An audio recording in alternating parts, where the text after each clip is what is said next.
And I think sometimes people see coaching or workshops as there's something wrong with me that I need fixing. And it's actually not true. They're incredible as they are, but sometimes it's just about being a round person that's just had more exposure to more strategies than yourself to go, what else is out there that I could try that could amplify myself into the next level?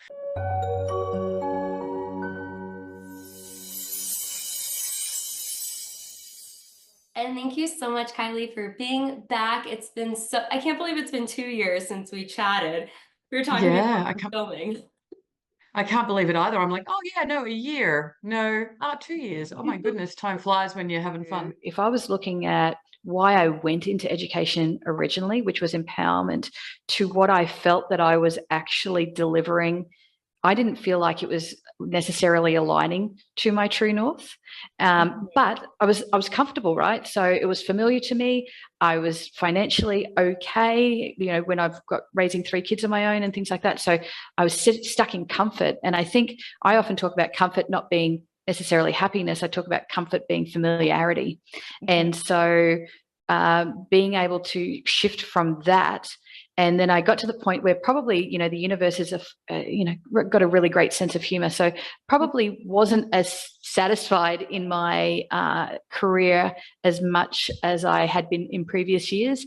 And so when I injured myself, it was like the universe going, well, I've tried to be subtle and you're not listening. And I was just so honored that you were able to come back and share just what you've been up to the last 2 years. So tell us, what have you been up to the last 2 years?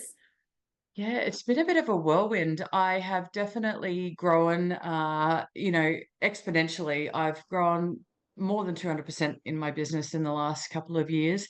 And it's been a really interesting journey. I think we touched on it in the last episode 2 years ago that I kind of wasn't a business person that went into running a business. I was kind of like an accidental business owner that came into business as a changing career. And so there's been lots of lessons and learning along the way that maybe people that have, had business in their bones and in their blood maybe have already known. So it's been a really great learning journey as well. I think one of the big things that's happened is that I have just really, I guess, gotten really clear on how we've got to get those foundations of everything right, whether it be personally or professionally. And we still, I call TikTok the TikTok diagnosis. Like, there's so many things that go on that you watch a TikTok episode and you're like, oh, I do this, or I got that, or I got this. But we don't, there's a really big difference between knowing the theory of something and being able to put it into practice, whether that be in corporate or whether that be in entrepreneurship or whether that just be in your own personal life. And so one of the biggest things that clients have been coming to me is they're all talented individuals in their own right. And I think sometimes people see coaching or workshops as there's something wrong with me that I need fixing. And it's actually not true. They're incredible as they are, but sometimes it's just about being a round person that's just had more exposure to more strategies than yourself to go, what else is out there that I could try that could amplify myself into the next level?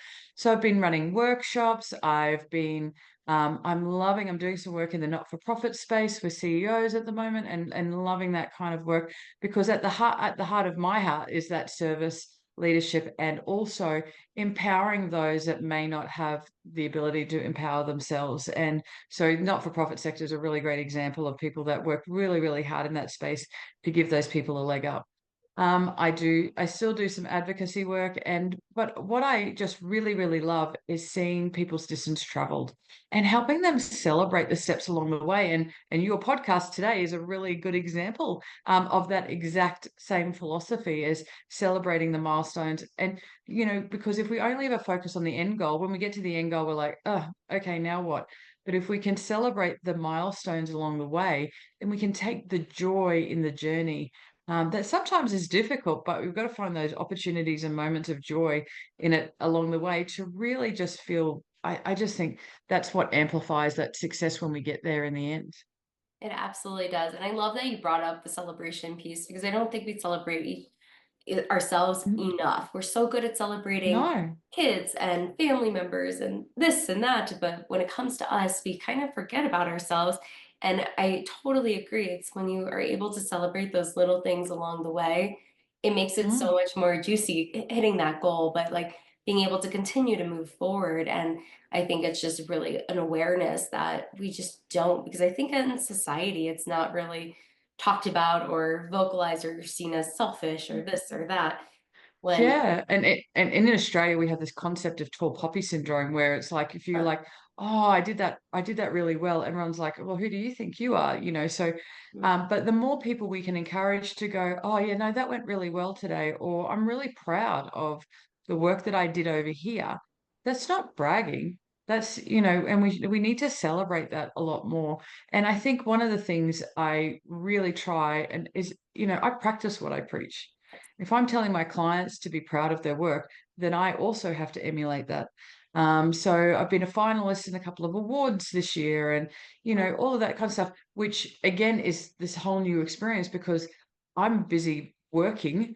I don't have time to celebrate the work, and so putting myself out there to be judged by, you know, a panel of judges on my work, but also getting to the final of a number of pretty big awards here in Australia. That itself was a whole new, you know, talk about stepping out of your comfort zone piece for myself. And but I also wanted my clients to see that I'm walking beside you on your journey, but I'm also walking my talk. Because I think sometimes there's a disconnect, and clients or your staff or your team often feel disconnected if they see you talking one way and then walking another. So trying to create that alignment is, something that I really practice in my work as well. And you do it so beautifully. And I think it is important to really outline that because it's so easy to be telling people what to do, but it's embodying that and really, like what you mentioned, aligned with what you're doing, you're saying, you're also doing and being as well every day, Mm, day in, day out. And I think that's really important to model that. If you're asking something from somebody at the same token, it's being able to celebrate all the awards that you've been finalists for and have won this past year, putting yourself out there in a different capacity. But it goes mm, back to just that empowerment of yourself, being able to embody that and show that to your clientele as well, and just being able to be there for them. And I want to go back to what you said earlier, because we did discuss it last time about the mindset of going mm, from not being a business owner to being a business owner and working in the education sector that you did mm, prior to jumping into being a mm, business owner yourself and coach. And I think it's really important that recognizing it doesn't matter what your background is, where you come from, you have the ability, if you believe in yourself and you have the motive to do something and want to do something different. And you definitely embody that throughout, and just even how much you've grown in your own business by taking those steps. And I think that's the key in aspect of it. It's taking action, because we can overthink everything. I just had this conversation the other day where it's not about just thinking something, it's doing, because you fail forward or you get there faster if you're able to at least take the steps to do so. But I'm curious because there's a lot of stumbling blocks along the way, but was there anything that you learned about yourself or even how your business has grown in the last 2 years that you feel like is an mm. important lesson for others to know too? Yeah, there's a couple of lessons that have been really profound for me in the last couple of years. And touching on your point about like my former career, and I think my identity for a long time was wrapped up in being an educator. So when I thought about doing anything different, my identity was so attached to this concept that I did struggle to move with that. And then there's an African entrepreneur. His name's Vusi Thembekwayo, and he says identity is man-made, so thereby it can be man-changed. And I'm like, oh, powerful, because if I don't want to be this identity right now of, you know, just an educator, and I say that with, you know, inverted commas, because I don't think anyone's just an educator, for the record. I think it's one of the most powerful and impactful jobs you can ever do. It's one of the hardest jobs at the moment I think you can do, but I think it's really powerful. But I had this idea that that's in order to be a good person, that's who I needed to be. And so when I started going, okay, so what would my identity look like if I was a successful business owner? What does a successful business owner, in my eyes, look like? And then what are the attributes and actions that that person is taking? And that was one of the things that made it really a lot easier for me to transition instead of being stuck in this identity, because our identity is not set in stone. It's an ever evolving process. And if we recognize that, like the model of Kaizen, that continuous improvement, who I am right now is okay, but that doesn't mean I should stop striving to be something more, or, if I, what, where it's going to get me over here. I think the second part of that is, I think modeling, we just talked about, is such a, important thing. I wanted to model for my kids that if you didn't like your circumstances, you had the power to change it. So that has been a continuous journey for me, is when I notice now if I'm getting a bit whingy or whiny about something, and in business, there's lots to do that about because there's lots of different things going on, and going, okay, well, what am I modeling right now? Am I modeling action taking, or am I modeling sitting in the muck of something that I actually have more choice and control and power over than I'm giving myself credit for right now? So what do I need to stop, and what do I need to do to move forward? I think the third thing that I think has been really profound for me is, in my model of leadership that I talk about, the first letter of infinite is identity, but the last letter is E, which is ecosystem. And I talk about the people you surround yourself with. And as my business has grown, the people I have surrounded myself have needed to change, not because I am better than anybody, but because the people that want that exponential growth aren't always in that beginning ecosystem of who they support you, because maybe for their own journey, they can't give you the support that you need. My parents, and I love them, but they are very stable, secure. They were, job people. My mum worked in a bank for 50 years. Actually, longer than that. And my dad was a bus driver. So they had security, they had stability. So they can't actually conceptualize what it means to be a business owner. So I can't get the support that I need from them, not because they don't care about me, but because they can't actually conceptualize what that looks like. So I had to create an ecosystem. And so I think the other part of it too is, we go through, I talk about in Australia at the moment, the mental health challenges and crises are quite difficult. I'm pretty sure globally that's an issue. Yes.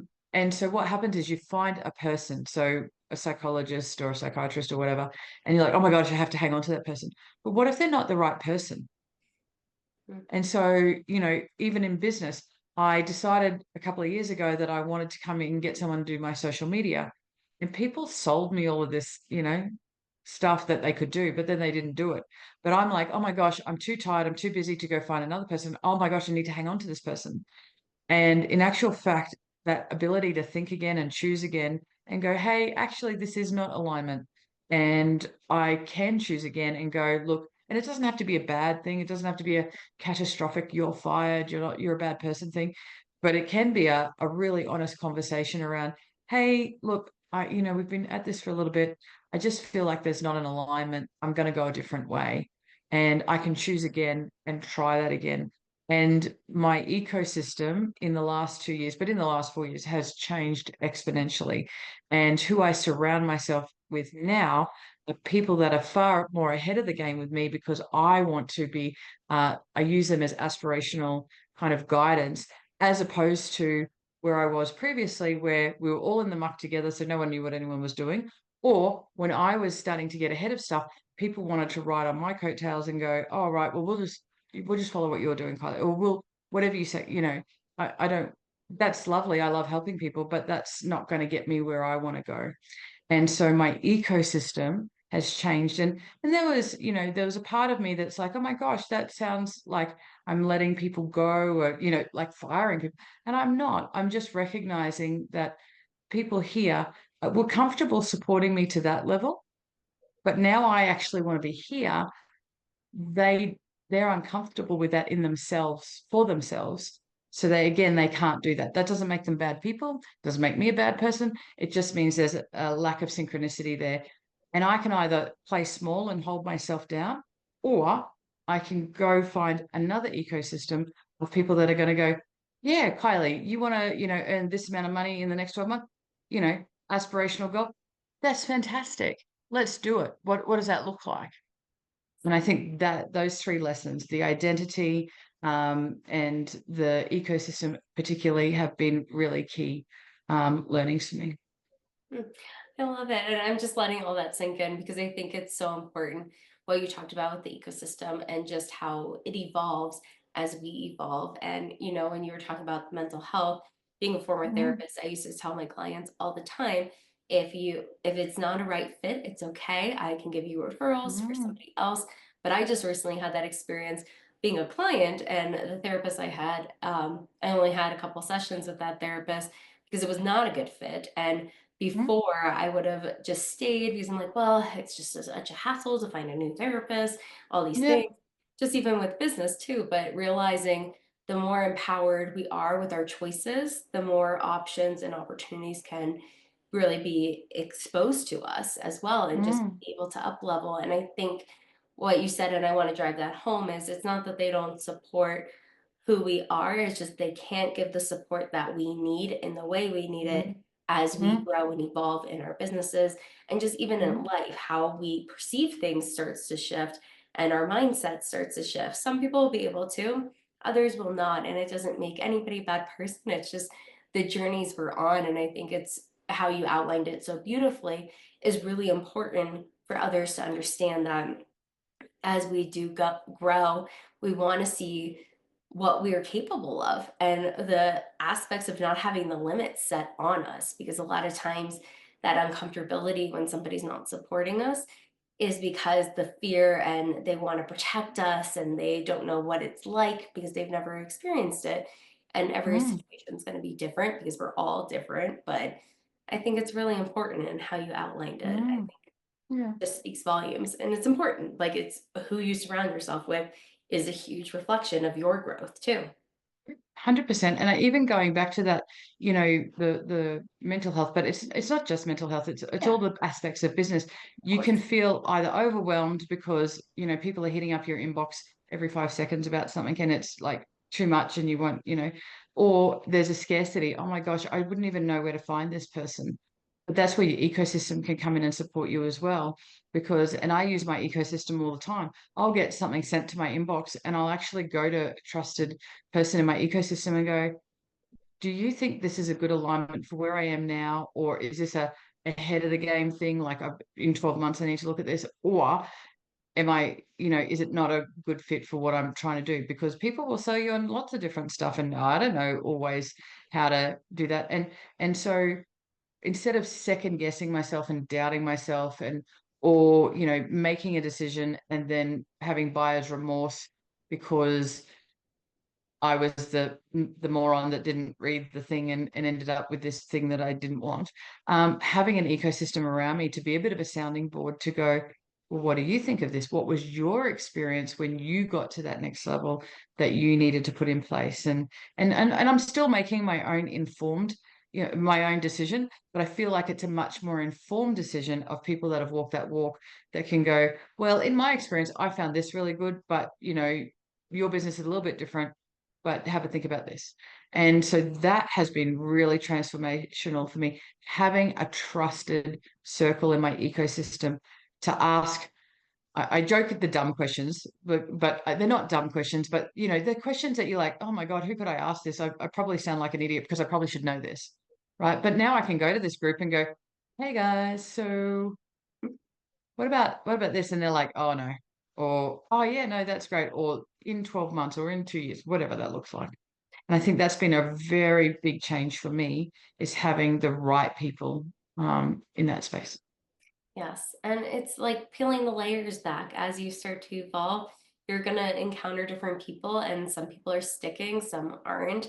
But you're right, it's so important to have a trusted, like, advisory board, essentially, of just Yeah. people who you can talk to. I mean, I have a mini mastermind here that I meet up with two individuals, and we have a group going now, as well as different types of online masterminds that I know I can resort, like, have as a resolution of, okay, I'm struggling with this, has anyone Mm, experienced something like this? And they give their feedback, but ultimately it's up to us as the business owners to make those choices moving forward. And I love that you're saying this because I think it's imperative. Yeah, and I think one of the things I talk about with my clients is you're actually the CEO of your life, your own life. So you're the decision maker. You've got the fiduciary responsibilities. You've got this. So your role and responsibility is the CEO. Then you have a board of advisors. Board of advisors are not decision makers. They're advisors, right? So don't try and default the board of advisors to decision makers because ultimately it's your decision to make.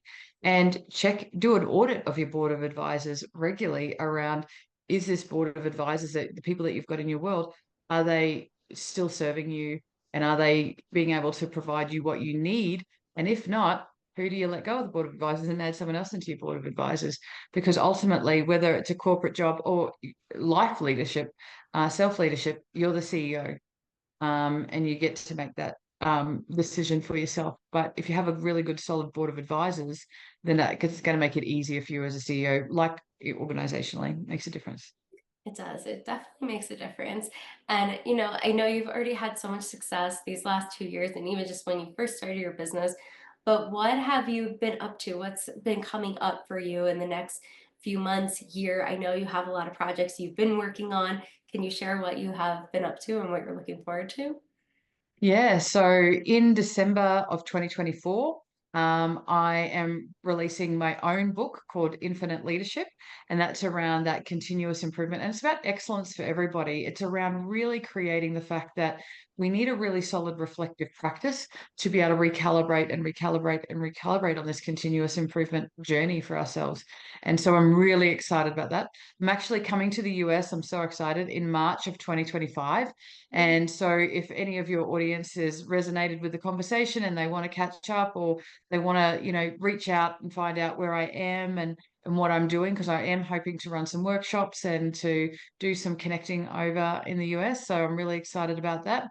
I am launching a new website. So the Kylee Leota website will be launching in January. I'm going to be launching a 21-day lead yourself challenge in January. I've got I'm working on a design with some IT students around a tool that's going to help people with neurodiversity. So I've got a few fingers in a few pies and doing a few different things. I've got more workshops, keynotes coming up around psychological safety, around executive functioning for high performance, around navigating conflict in the workplace, and around just that whole model of infinite leadership, and all the different pillars all represent something different, and how to help people be the version of themselves that they want to be, both professionally and personally. Oh, so many things happening, and I'm so excited for you because it's just you keep going and going and making things happen, but really making such an impact in every organization or client that you work with. You're able to really touch and make that impact. And I'm curious because I know you already have so many things in the works in the next few months, but what are you looking forward to in the next few years? What does that look like for you if you can envision that or already have that vision? Yeah, I'm looking at more international travel, and being able to support at a global level. That's my goal in the next sort of 2 to 3 years. So next time we catch up for a Where Are You Part Two, I may not be in Australia. I might be overseas. I might be in America. I might be in Europe. I might be doing all of those things. I am wanting to just have a greater impact and serve more people more powerfully.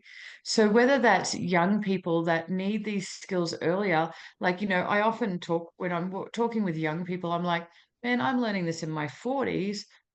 If I could give you one gift, it would be to learn this in your 18, 19, 20s, so that your trajectory will go further, farther, further, faster than, having to learn this here, right?